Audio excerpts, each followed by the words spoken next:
It started with a dream. Not the poetic kind. I mean a literal dream, one of those strange, half-lucid ones that linger when you wake up, the kind that makes your morning feel off even before your feet hit the floor. In the dream, I was sitting in a classroom. Emily's classroom, but not as I remembered it. Everything was distorted. Desks upside down, the windows bricked over, her teacher's face blurred like static. Then Megan walked in, laughing, not with me, at me. Her arms were around that faceless man, and they whispered something I couldn't hear. I woke up sweating. I brushed it off. The day that followed was normal, boring, almost. I picked Emily up from school, stopped for gas, grabbed groceries, came home.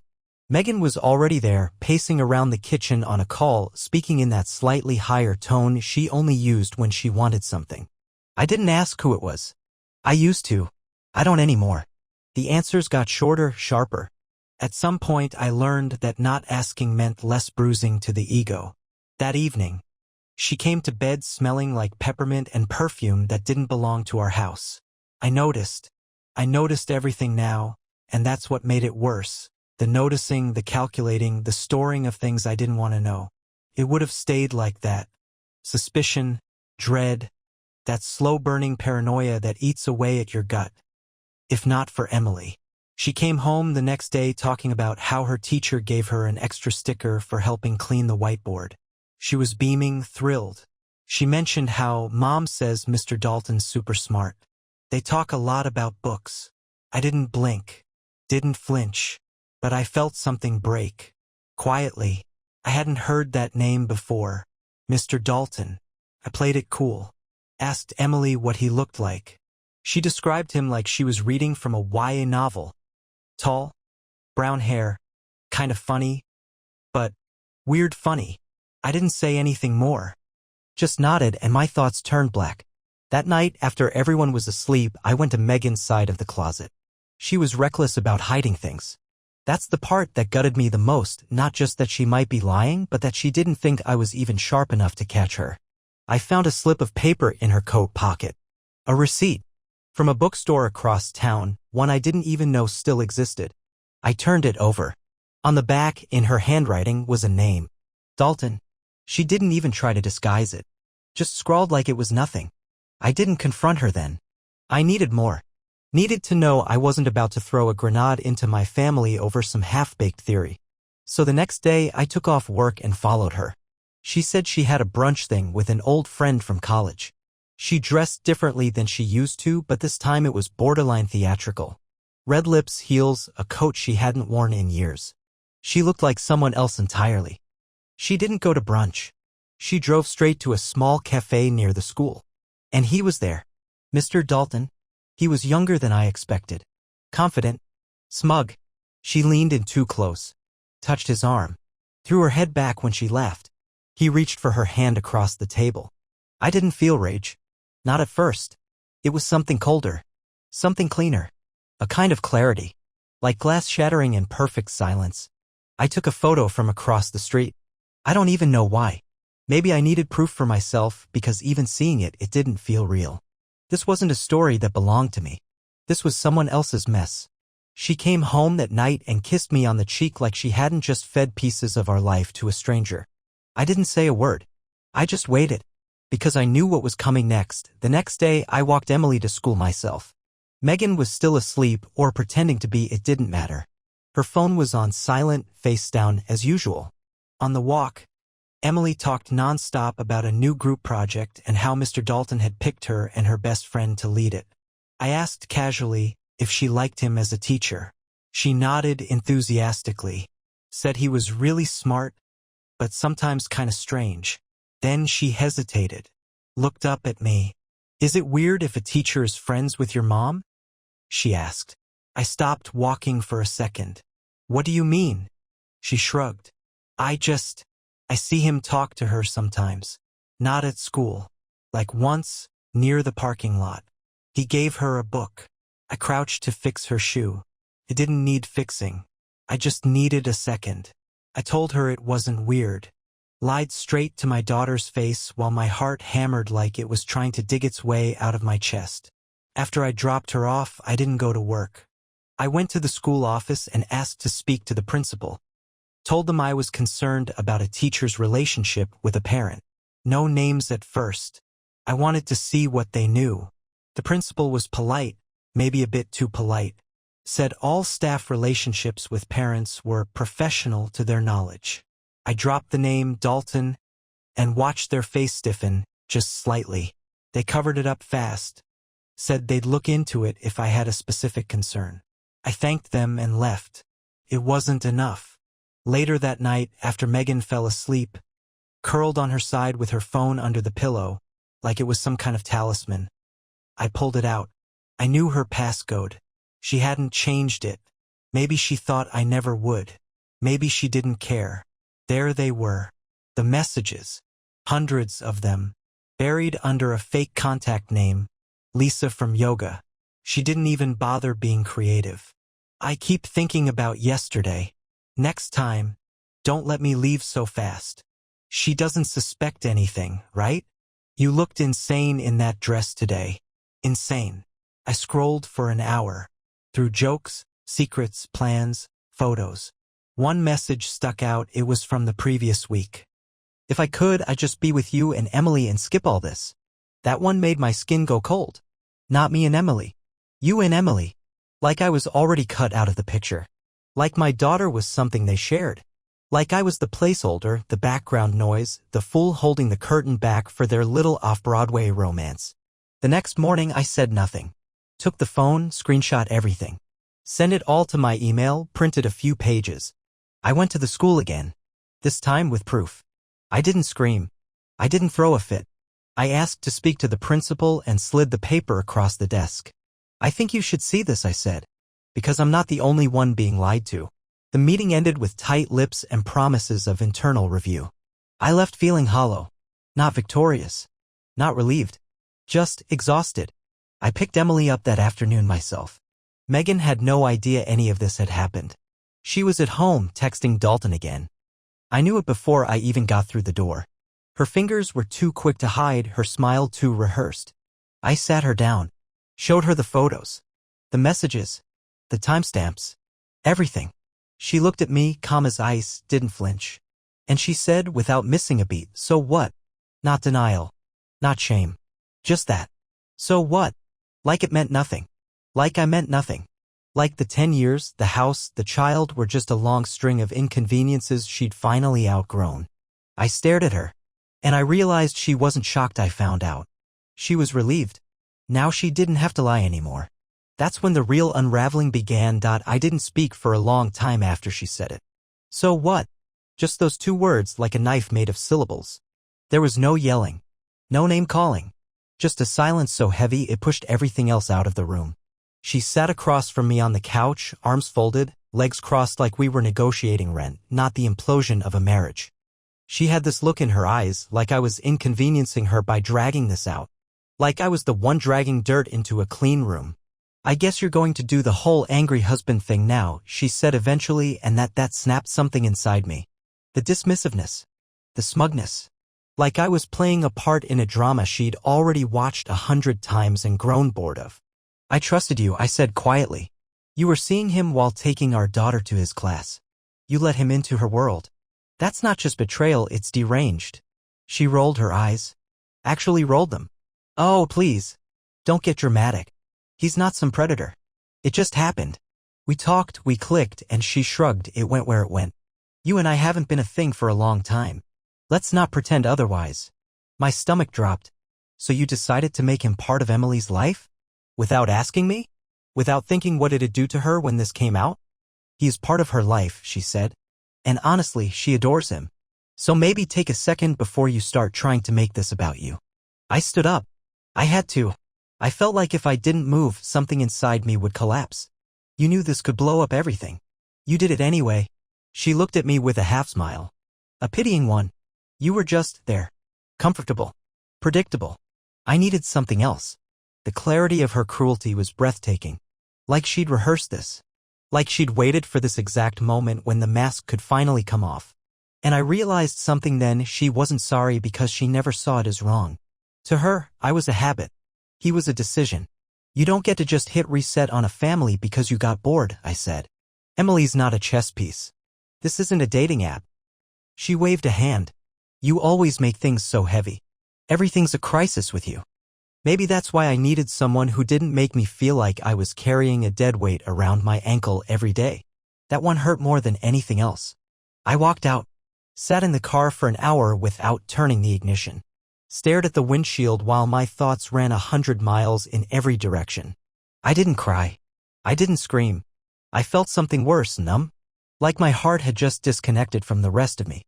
When I finally went back in, she was packing a bag. Going to Dalton? I asked. She didn't look up. Not your business. You're walking out on your daughter. She'll be fine. You've always been the dad of the year anyway. That was the last thing she said before she slammed the door behind her. She didn't take anything of real value. Just clothes, her laptop, and a stack of books that probably reminded her of her little classroom romance. I watched her taillights disappear down the street and didn't feel victory. Just an echo. Inside, Emily was asleep. Peaceful. Untouched by the chaos still hanging in the air like fog.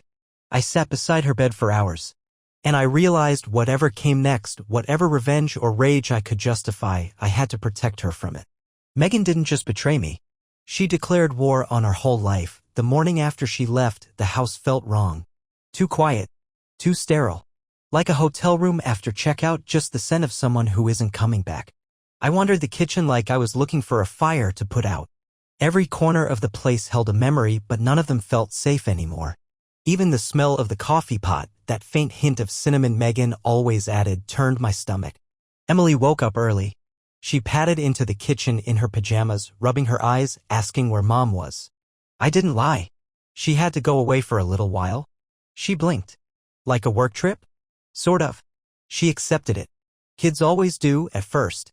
They fill in the blanks with whatever keeps the world from cracking. She poured herself cereal and went on about school.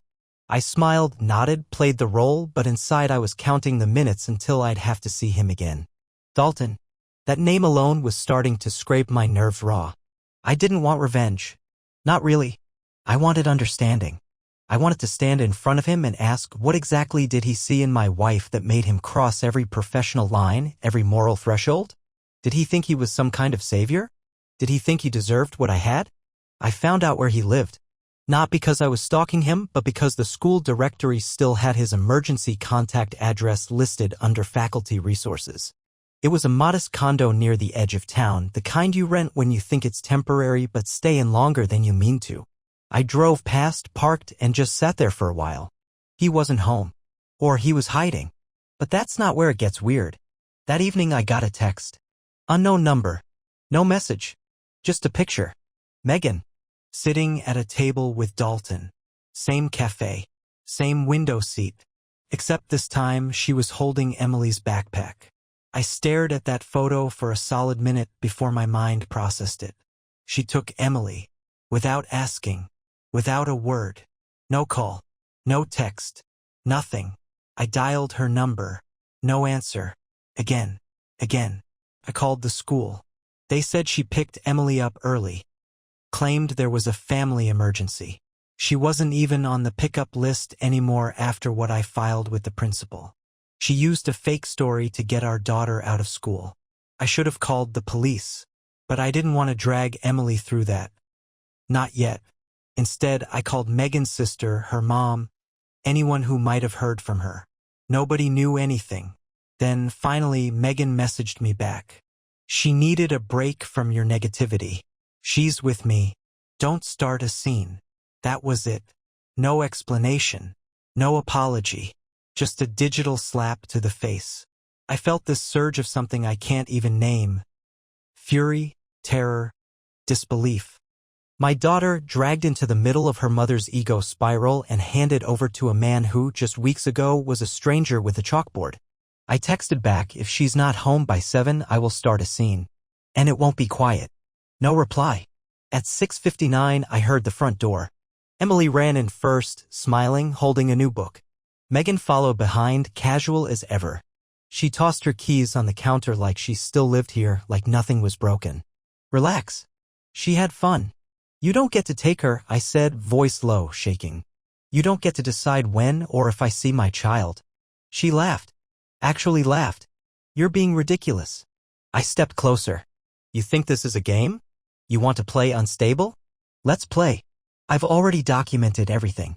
You're building a case for custody I didn't even ask for. Her smile twitched. I saw the crack. And that's when I knew she didn't expect resistance. She thought I'd collapse, fold under the weight of her chaos like some weak, fumbling mess. She had no idea who she was dealing with. And for the first time since this whole thing began, I felt something shift. She wasn't in control anymore. I was. Megan didn't say anything for a moment after that. Her eyes flickered just for a second. A tiny stutter in her confidence. Like she suddenly realized she might have overplayed her hand. Then she tilted her head and smiled, slowly, like she was calculating her next move. You think you're the only one who can keep records, she said. You think courts just hand kids over to bitter, controlling dads who get emotional over a few texts? I didn't flinch. You manipulated the school to pick her up. Lied about an emergency. Introduced her to a man who is still under review for inappropriate contact with a student's parent. All while ignoring custody guidelines. You're building your own bonfire and you're standing in the middle of it with a gas can. Her face changed again. No more smirks. Just coldness. She likes him, she said, more quietly. Emily. She told me she feels safe around him. The restraint it took not to snap back right there was enough to make my fists ache. Instead, I said, you're confusing familiarity with comfort. Children adapt to almost anything. That doesn't make it healthy or safe. She scoffed, tossed her coat over the chair, and sat down like she owned the house. I'm not leaving. Yes, you are, I said, stepping between her and the hallway. Not tonight. Not tomorrow. Now, you don't live here anymore, and you don't get to pretend you do just because you have keys. She stood up slowly, looked around, like she was trying to memorize every inch of the place. Like she thought it would be the last time she'd see it and wanted to make it count. Then she walked over to Emily's room, knocked once and said, Sweetheart, I'll see you soon. Okay? Emily called out from behind the door. Okay, Mommy. Megan didn't say goodbye. She just walked out. No slamming. No dramatics. Just the soft click of a door shutting behind her. Like the end of a transaction. A deal done. Once she was gone, I dropped to the floor in the hallway and sat there. For a long time, breathing, thinking, unthinking. That night, I started the process of securing full custody. It was a hellish storm of paperwork, legal fees, emails, and documenting everything. I hired a lawyer I trusted, someone who wasn't afraid of getting messy. We built a case like we were preparing for war, because that's what this was now. A war, not between lovers, between two people who used to share a life and now only shared a battlefield. Megan didn't go quietly. She tried everything, emails laced with fake concern, texts with twisted stories about how volatile I'd become. Even tried reaching out to my mother to explain her side. That one nearly sent me over the edge. But I kept my calm. I stuck to facts. Let her build her own noose with every careless message she sent. And then came the worst part. Emily started to change. She became quiet, guarded, like she was afraid to say the wrong thing to either of us. Like she was keeping score in a game she didn't want to play. And I knew Megan had started feeding her ideas. Subtle ones, dangerous ones. Things like, Daddy gets angry a lot, huh? Or Mommy's just trying to make things easier for everyone. She wasn't just hurting me now. She was warping our daughter. That was the moment the pain turned into something else. Purpose. This wasn't about a failed marriage anymore. It wasn't even about betrayal. It was about protecting my daughter from someone who used love like a bargaining chip, who treated truth like an accessory she could wear or ditch depending on the day. I started recording everything, documenting every interaction. Not because I wanted revenge, but because I wanted proof. For Emily. For the courts. For the future. Because one day, my daughter's going to ask what happened. And when she does, I'll have more than stories. I'll have the truth. Weeks passed. Court dates were scheduled. Papers were filed. My lawyer, Susan, sharp as a scalpel and twice as efficient, guided me through every step like a general mapping out a battlefield. She didn't mince words. She's erratic. She's reckless. And she's losing grip of the narrative, Susan said during one of our meetings. But don't underestimate her. People like Megan, they get mean when they realize their manipulation doesn't work anymore. And she was right. Megan was unraveling in real time. First, she tried charm. Emails signed with "Still hoping we can work through this." Voicemails that started with soft sighs and ended with rehearsed nostalgia. Do you remember that night in Asheville? Just the two of us and that thunderstorm? I was thinking about that. I didn't respond. Then came the guilt. Long, winding messages about how hard this was for her, how complex feelings can be, how no one is the villain here. Except she had a favorite villain. And it was always me. When charm didn't work, she twisted the blade. Emily began coming home from her court-ordered visitations different. Off. She didn't talk much, and when she did, her sentences were suspiciously adult. "Mommy says it's sad you can't forgive," she told me once. Another time, "Why don't you ever smile like Mr. Dalton?" That one stung more than I let show. But I didn't snap. I didn't speak against Megan to Emily. I promised myself I never would. That would make me like her. And I'd rather burn this whole situation to the ground than let it turn me into someone like her. But it got worse. One Thursday afternoon, I got a call from Emily's school. Her teacher, not Dalton, thankfully he'd been placed on temporary leave pending an internal investigation, said Emily had been crying during lunch. Said she told a classmate that her parents were fighting over who gets to keep her. That was the day I realized Megan had crossed a line she couldn't come back from. I picked Emily up early. Took her for ice cream, her favorite place with the blue chairs and the vanilla chocolate swirl. We sat outside, in the quiet, and I asked gently, "Sweetheart, has Mommy been saying things that make you feel worried?" She nodded just once. Then she said you'd send her away if she didn't keep me. My heart dropped. "What do you mean?" She said you're angry all the time. That you don't like her anymore. And that maybe you don't really like me either because I remind you of her. It felt like being stabbed with a frozen blade. I kept my voice steady. "Emily, I love you more than anything. There is nothing, and I mean nothing, you could ever say or do that would make me not love you. You're the best thing in my whole world. Understand?" She nodded again, but her eyes were still searching, still unsure, because the poison Megan had been dripping into her thoughts had already started to take root. That night, I added another piece to the file, and I made a choice. This wasn't just about proving Megan unfit anymore.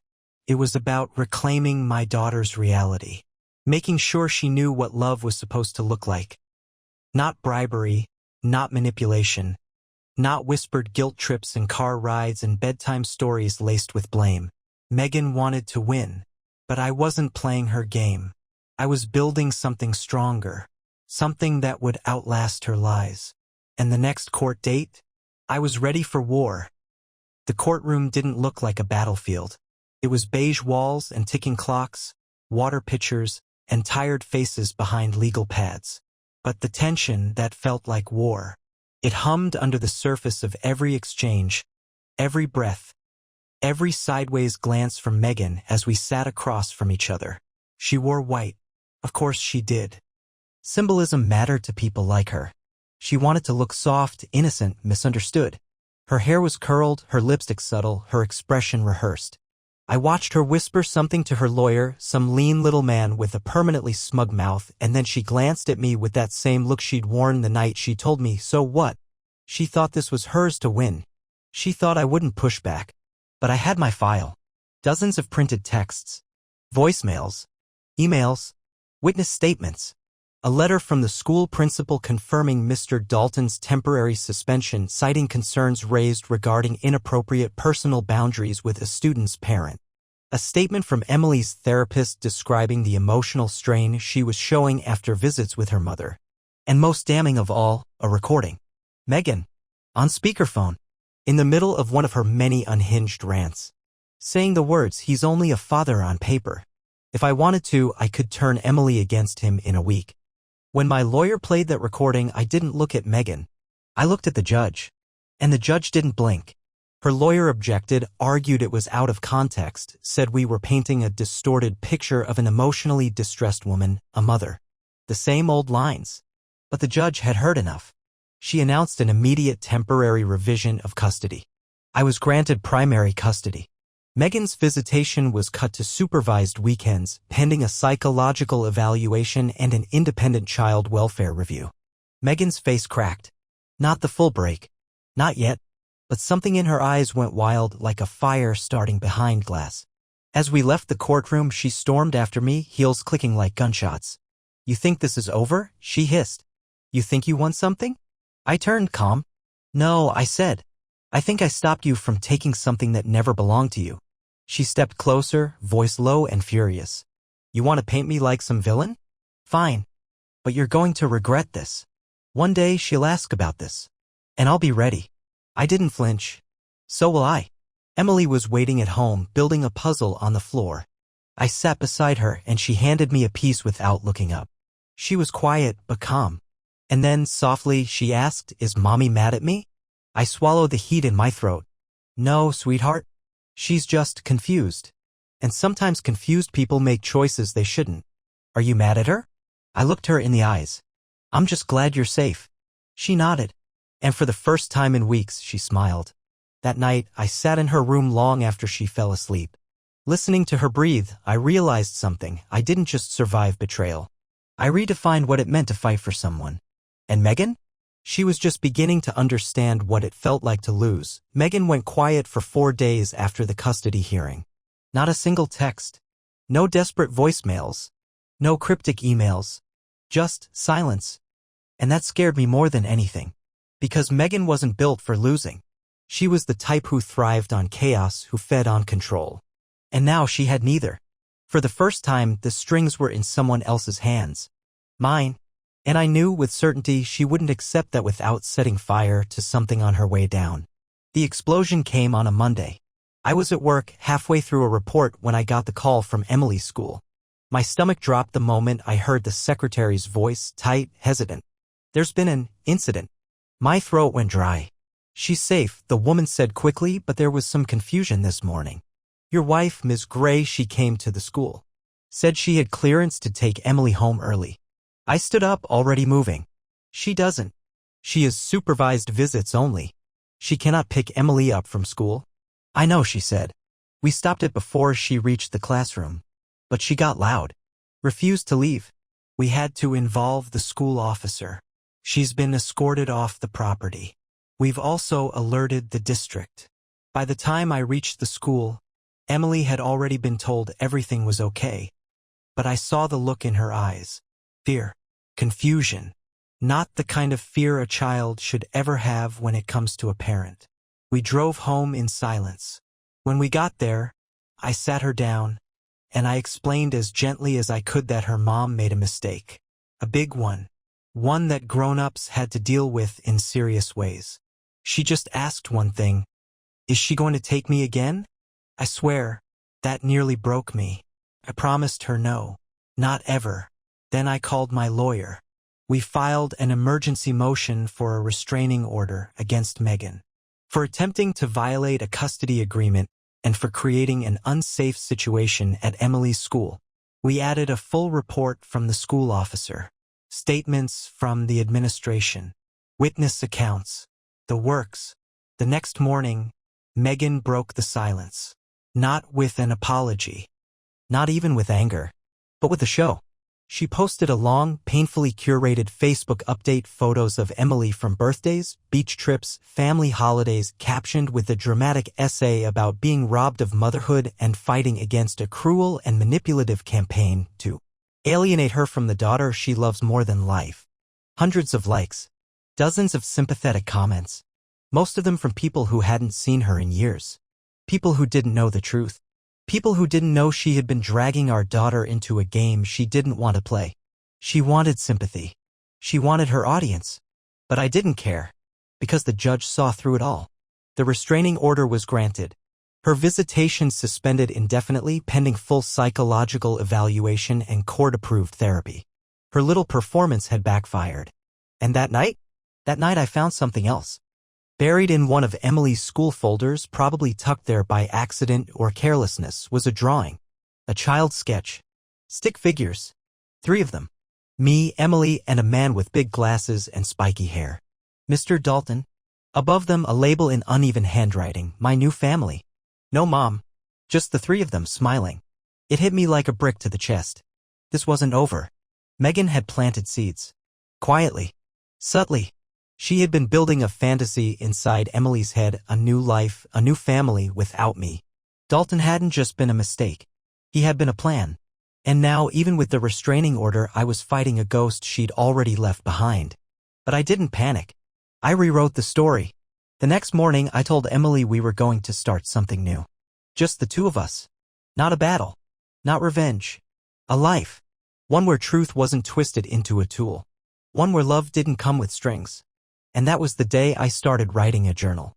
Every day. For Emily. So that one day, when she was old enough, she could read everything. Not just the court files or the transcripts or the emails, but the truth. Told by her father. Page by page. Emily's journal started with a single entry. Today, we made pancakes and talked about dogs. It wasn't dramatic. It wasn't full of pain or war or courtroom strategy. It was just life. Gentle, real, and ours. And that was the point. I didn't want the journal to be about her mother. I didn't want it soaked in bitterness. I wanted it to be a compass. One that pointed to truth, so when the time came, she could find her way back to it no matter what her mother tried to twist around. But Megan wasn't done twisting. She waited exactly 3 weeks before making her next move. A letter, handwritten, delivered to my mailbox, which she wasn't legally allowed to approach anymore. But Megan always knew how to bend rules without quite breaking them. It was in an unmarked envelope, addressed to my little girl. I opened it. It was 2 pages long, flowery, manipulative, and steeped in passive-aggressive longing. She didn't apologize. She performed. She told Emily how much she missed her, how sad it was that Daddy didn't want them to see each other, and how sometimes people who love us make choices from fear, not love. She wrote about the happy future they were building, just her and Mr. Dalton, and how one day, when things calmed down, they would all be together again in a real family that understands. It was surgical. Weaponized affection. She never asked Emily how she felt. She told her how she felt. She filled the letter with future promises, all tethered to one theme: he's the one keeping us apart. That letter didn't make me angry. It made me focused. I contacted my attorney, documented the letter, and added it to our ever-growing stack of evidence. Another violation. Another attempt to infiltrate our daughter's emotional world without consent. I also called the therapist immediately, scheduled extra sessions. We weren't going to let this become a secret. Secrets gave her power. Truth stripped it away. And then I made a decision that I didn't take lightly. I sat Emily down, and I told her everything. Not the adult version. Not the raw, jagged version, but the version that mattered. I told her that sometimes people we love make choices that hurt us, not because we did something wrong, but because they haven't figured themselves out. That love isn't about wanting someone to be with you all the time, it's about wanting them to be safe, even when it means distance. I told her that grown-ups fight sometimes, and it's okay to feel confused or upset. She looked at me, thoughtful. Then she said, I like being here better. It feels quiet. Like I can breathe. That was it. The moment I knew she was finding her way through it. Later that week, Dalton sent me an email. I'd never spoken to him directly. Never replied. Never acknowledged his existence outside of legal boundaries. But this time, he broke the silence. The message was 3 paragraphs of veiled superiority and just wanting what's best for Emily. He said Megan had been deeply misunderstood, that she was fragile, and that alienation is a form of abuse too. He ended it with, you can't erase the bond she has with Megan. Whether you like it or not, we're part of her life now. Took everything in me not to respond. But instead of sending him the fury burning in my chest, I printed it, forwarded it to my lawyer, and added it to the journal. Not the full letter, just a note to Emily. Sometimes people will try to make their presence permanent by pushing into places they don't belong. But permanence isn't built through force. It's built through trust, through truth, through time. That night, Emily asked if she could sleep in my bed. Not because she was scared, just because she wanted to be close. I said yes. She curled up beside me and whispered, do you think people can change? I thought about her mother. About Dalton? About the way love can rot if it grows without roots. And I said, some do.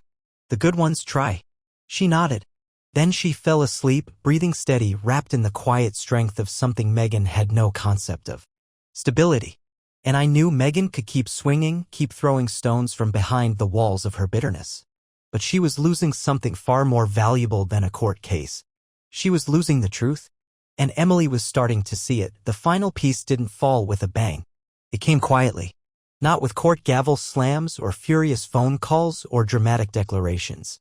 It came on a soft, cold Tuesday morning in October when I opened my email and saw the subject line, Final Custody Determination, issued. My heart stopped. For a moment, I just stared. The words blurred. My hands shook, not out of fear, but the weight of everything. I clicked. The ruling was clear. Full physical and legal custody granted to the father. Mother's visitation rights terminated indefinitely. Reinstatement pending full psychological evaluation and court-ordered rehabilitation with supervision required for any potential future contact. And just like that, the war was over. I didn't cheer. I didn't collapse. I sat there, letting the silence fill the room, feeling the pressure of years lift in pieces too fragile to notice until they were gone. I picked Emily up from school early. She ran into my arms like she always did, like the world hadn't just shifted beneath her feet. We went out for burgers, talked about her science project, laughed about how her class hamster kept escaping from its cage. She had no idea what had happened. And that was the point. She didn't have to know, not yet, that everything we built had finally been secured. That the storms had passed, the noise had faded, and we were standing in the aftermath stronger than before. When we got home, I opened the journal. One last entry. Entry number 196 today. The judge said you stay with me. Always. It doesn't feel like a victory. It feels like peace. Like a long breath after holding it for too long. Your mother made choices. Some of them painful. Some of them selfish. She tried to rewrite our lives into something that fit her loneliness, not your truth. But love doesn't get to be selfish. Love doesn't force. It builds. Quietly. Daily. Through everything. You may grow up and ask why I didn't let her back in. And I'll show you this journal. Not to make you hate her, but to help you understand what protection sometimes looks like. That fighting for someone means standing in front of the storm, no matter how long it takes. You were never a trophy. Never a pawn. You were the reason I kept going. And now we get to just be. A few days later, Megan sent one last message. A voice memo. She sounded different. Hollow. No anger this time. Just exhaustion, and something that almost resembled sincerity. I didn't know how far I'd gone until I looked around and realized I'd burned it all. I didn't mean to lose her. I thought I could control the damage. I thought I'd always have time to fix it. She paused. But I see now I don't get that time back. I hope one day she won't hate me for it. I didn't respond. That was her ending. Ours was still being written. Weeks later, I caught Emily reading the journal on her own. She didn't say much, just closed it slowly, walked over, and hugged me hard. She whispered, "You didn't give up on me." And I whispered back, "Never." She smiled, a real one. And that was the moment I knew we'd made it through. Not perfectly, but completely.